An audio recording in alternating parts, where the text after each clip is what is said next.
Dani Estevão já está aqui com a gente, você confere a gente pelo YouTube, já vai poder conferir aqui a Dani na nossa mesa dividida aqui, eu e ela, nossa mesa para dois hoje, e a gente vai falar de inteligência artificial, que tem ganhado, assim, já teve com o ChatGPT, já bombou, e toda hora surge algum assunto, surge alguma temática, surge alguma polêmica, e a polêmica da vez é o comercial da Volks, né, Dani, que usa a inteligência artificial, e eu queria já começar a saber, assim, você ouvinte não viu ainda, é um comercial que é super emocionante, né, Dani? Oi, Babi, boa tarde, ouvintes da Nova Brasil, um prazer estar aqui com vocês sempre. Então, para mim ele foi muito simbólico e significativo, né? Eu sou dessas, bem emotiva mesmo. E reforça aquilo que a gente vem falando, né, nessas quartas-feiras, para a gente olhar as oportunidades, né? Olhar a parte boa da inteligência artificial. Então, ele vem trazendo, uma campanha dos 70 anos, de comemoração dos 70 anos da Volks, e ele faz uma dobradinha, que não assistiu ainda, eu recomendo, tá imperdível. Ele faz uma dobradinha da Maria Rita com a Elis.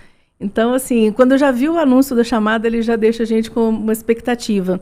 E é muito legal, porque, assim, tá incrível, tá impecável. Tá muito bem feito, é surreal, né? As possibilidades de, usando inteligência artificial, a gente, com imagens antigas, com vídeos antigos, fazer uma pessoa voltar. As possibilidades da inteligência artificial, de tudo isso que a gente discute tanto, são inúmeras, né, Dani? E inclusive ontem a gente teve um seminário super bacana que aconteceu lá no CDT, foi um seminário internacional, né, que veio um professor, o Johan Loxan, ele é da Universidade da França, e ele, em parceria também com a Embaixada da França, o Instituto de Letras da UNB, eles vieram trazendo a temática, né, da inteligência artificial a serviço da educação. Como é que a gente transforma os desafios em oportunidades? Né? Porque assim, a polêmica, né? A parte boa que a gente mostrou, né?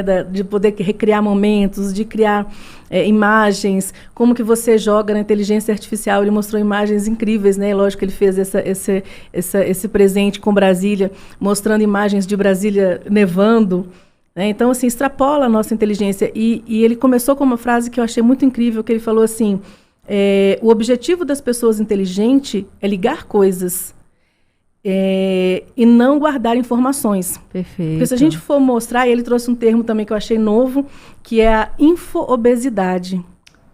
Olha. Que a gente vem no momento de muita informação. Sabe o que eu gosto? É infotoxicação também, assim, é muita informação, né?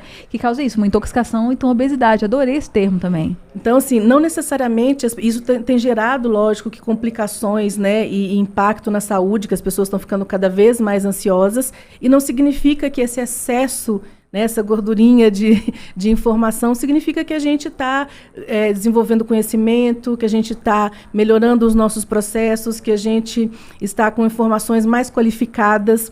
E aí ele fala exatamente isso para a diferença do uso mais inteligente do ChatGPT, porque ele pode, sim, ajudar, né? Porque esse é o que está mais em voga, que está chamando a atenção das pessoas, como foi um contexto de educação, de educadores, do receio dos professores, e agora como é que a gente vai fazer em sala de aula. E aí ele mostrando a importância da gente, de alguns episódios atrás também a gente falou das competências, né, para esse universo de tecnologia. Então, como que você desenvolve essas competências ao invés de focar na parte ruim. Ele falou assim, é uma ferramenta, olha para isso como uma ferramenta. A faca, ela é uma ferramenta, é um instrumento. Você pode cortar alimentos para fazer uma boa refeição, mas você pode usar também para matar uma pessoa. Sensacional. E ele deu exemplos que estão sendo usados de inteligência artificial para o lado bom da educação, de possibilidades? Ele deu um que me chamou muita atenção, que ele já começou abrindo, né, ele mostrando assim, como que agiliza e facilita o processo. Então ele fez uma introdução, ele pediu uma introdução. Como é que eu faço para fazer uma introdução, uma abertura do seminário no Brasil? Né, que ele é francês, e aí ela veio com vários formatos para públicos distintos. Se for um público mais descontraído, se for um público mais formal.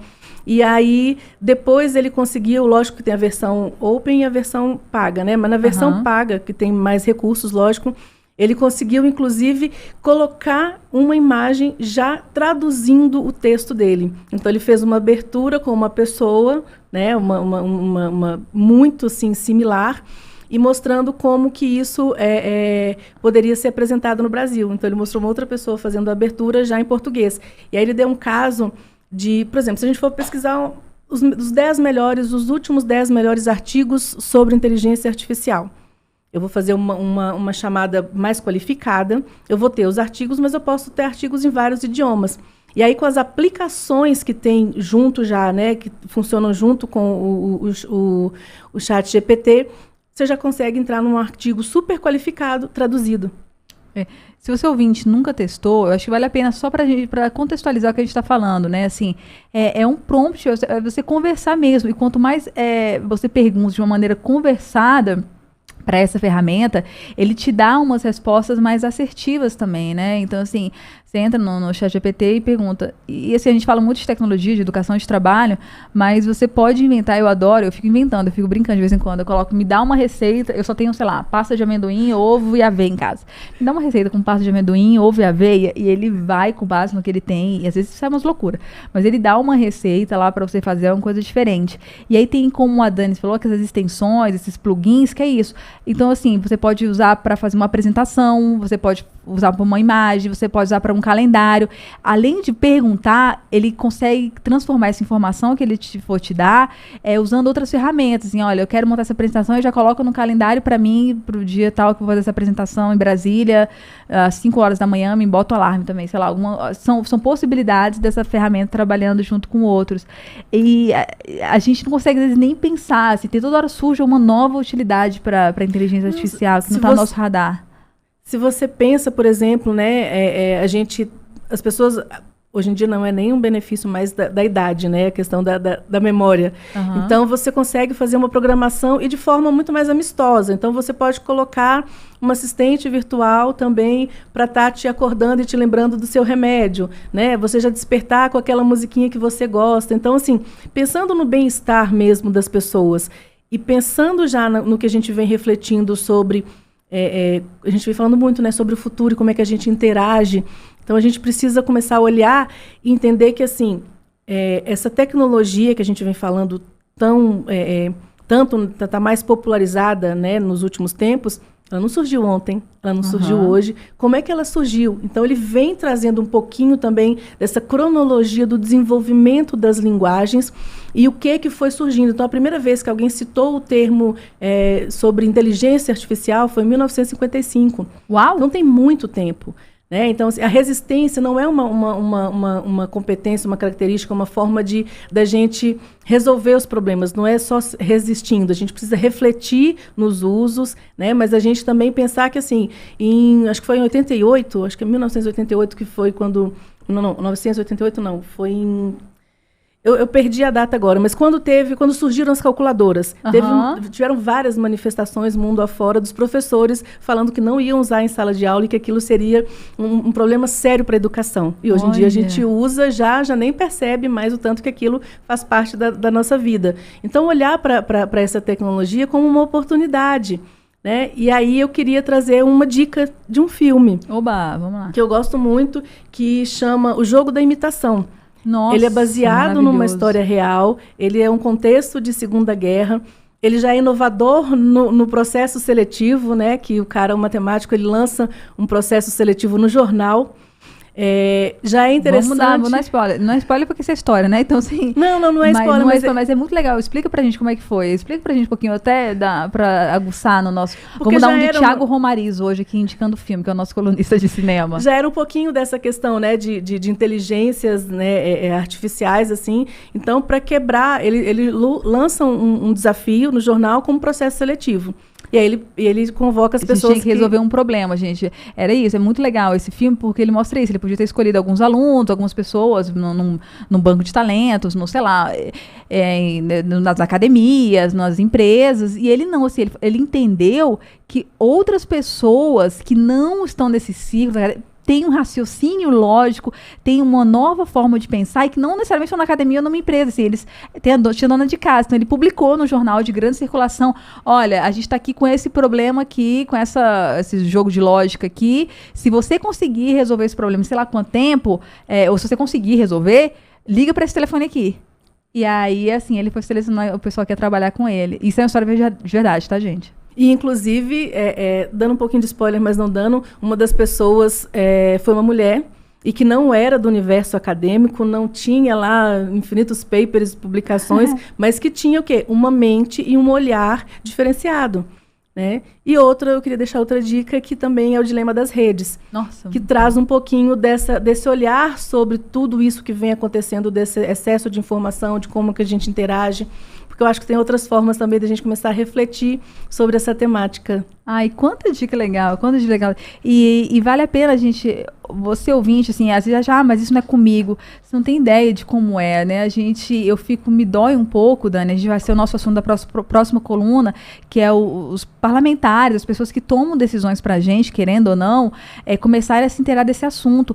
Porque as grandes empresas estão decidindo coisas do nosso futuro, estão moldando as formas da nossa vida, sem que, teoricamente, eu sei que às vezes não funciona muito essa questão política, eles estão representando nosso interesse, mas na teoria eles deveriam estar representando nosso interesse, então tem cuidado com o futuro do nosso país, com o futuro de cada um de nós, e eles estão alheios, os próprios parlamentares não entendem as consequências do uso de inteligência artificial para a nossa vida, e isso não é debatido na velocidade que as coisas mudam. Vamos voltar para o que a gente começou, essa própria questão do comercial, né? Da Maria Rita, da Elis Regina. Quem vai ter o direito sobre a imagem? Porque não é só sobre a imagem que já foi, porque aí já está estabelecido no mundo jurídico, está estabelecido que os herdeiros têm os direitos. Mas e se eu inventar uma imagem em cima de uma imagem que já tem, uma imagem nova? Quem vai ter direito? Eu posso lucrar com isso, eu posso ter show, eu posso criar novas coisas usando a inteligência. E quem vai ter direito financeiro disso? Qualquer um? É muito, muito louco, né? A gente tem visto vários vídeos do Tom Cruise que não foi ele que fez, e tem uma galera ganhando dinheiro com visualização disso no YouTube. São tantas consequências, a gente não consegue nem imaginar e não consegue legislar na velocidade que elas surgem, né, Dani? Então vai ser um assunto muito legal, que todo mundo vai ser impactado por isso e que vai ser o assunto da nossa próxima coluna, né? Exatamente, Babi. E a importância da gente fazer sempre esse exercício. Qual o nosso papel também, né? E o tanto que, não gosto desse assunto, acho que isso não tem nada a ver, mas isso está ligado no nosso dia a dia, a gente muitas vezes não percebe.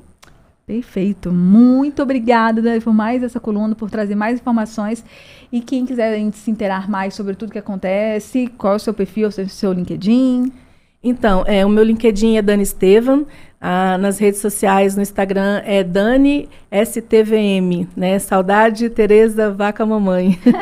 Boa. E onde eu estou lá tudo aberto, e eu recomendo também que acessem essa palestra, que ela está no YouTube, na UNB TV. Uhul. Então, essa palestra que aconteceu ontem com tradução simultânea. Se você é da área da educação ou conhece alguém da área da educação, cola lá. E para vocês ouvintes, mais uma vez, boa tarde, um prazer estar aqui com vocês. E também mandem aí dicas, sugestões, o que você quer ouvir, o que você quer conversar aqui com a gente. Maravilha. Obrigada, Dani. Um abraço.